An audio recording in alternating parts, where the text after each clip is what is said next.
प्रधानमंत्री मोदी ने राष्ट्र को समर्पित किया प्राचीन तमिल संस्कृति वाला पंबन ब्रिज। समुद्र के पानी में निर्मित देश का पहला वर्टिकल लिफ्ट पुल है पंबन ब्रिज। 6,790 फीट लंबा, समुद्र में 2 किलोमीटर से ज्यादा क्षेत्रफल में फैला है पंबन ब्रिज।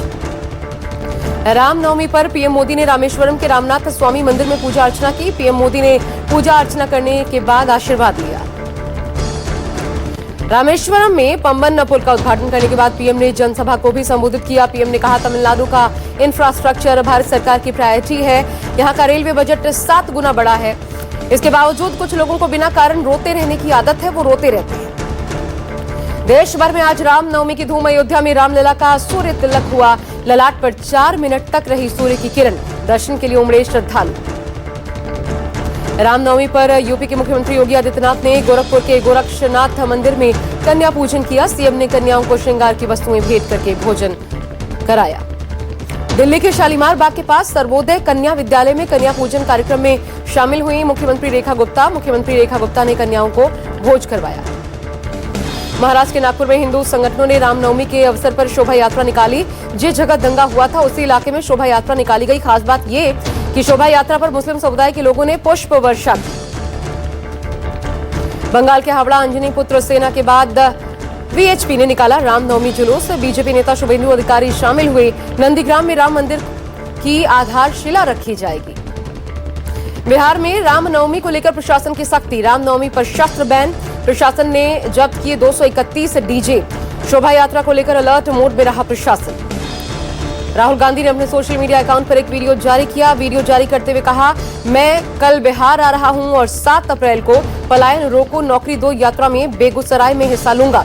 राहुल गांधी ने कहा, युवा परेशान है, इस सरकार को उखाड़ फेंकना है। लोकसभा और राज्यसभा में पास होने के बाद वक्फ संशोधन बिल को लेकर राष्ट्रपति द्रौपदी मुर्मू ने भी मंजूरी दी। वक्फ संशोधन बिल अब बन गया है कानून। अब पूरे देश में होगा वक्फ कानून लागू। वक्फ कानून बनने के बाद जेपी नड्डा का बयान, वक्फ बोर्ड को नियंत्रण करने की कोशिश नहीं कर रहे। बोर्ड की संपत्ति मुस्लिम समाज के हित में वक्फ प्रबंधन कानून के दायरे में काम करे। सुर्खियों में सपा सुप्रीमो का 80-20 पर दिया बयान। अखिलेश यादव ने वक्फ कानून को लेकर बीजेपी पर जमकर हमला किया। कहा, भारतीय जनता पार्टी खुद मान गई है कि उनका 80-20 का नारा भी नहीं चलने वाला। किसान नेता डल्लेवाल ने आमरण अनशन अपना तोड़ दिया है। अगली रणनीति तैयार करेंगे जगजीत डल्लेवाल। सरकार ने हमारे साथ धोखा किया, कहा। मीटिंग में बुलाकर हमारे किसान नेताओं को जेल भिजवाया।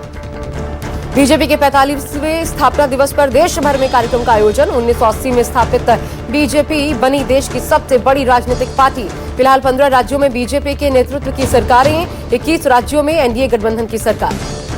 बेगूसराय में बीजेपी नेता की बेटी पर एसिड अटैक सोते वक्त हमलावर ने एसिड अटैक किया। एसिड अटैक से चेहरा जला, इलाज जारी। बेगूसराय में एसिड अटैक की वारदात पर तेजस्वी यादव ने सीएम नीतीश को घेरा। ट्वीट कर लिखा, आम आदमी का घर में रहना मुश्किल। भाजपा नेता की बेटी पर एसिड अटैक हो रहा है। सत्ता के भूखे लोग अपराध पर कुछ बोल नहीं रहे। भाजपा को बस आने वाले चुनाव दिखाई दे रहे हैं। पश्चिम बंगाल के आसनसोल में बर्नपुर स्टील प्लांट में बने 5 कूलिंग टावरों को महज 5 सेकंड्स में ध्वस्त किया गया। आसपास बिना किसी नुकसान के इन 5 कूलिंग प्लांट को सफलतापूर्वक गिराया गया।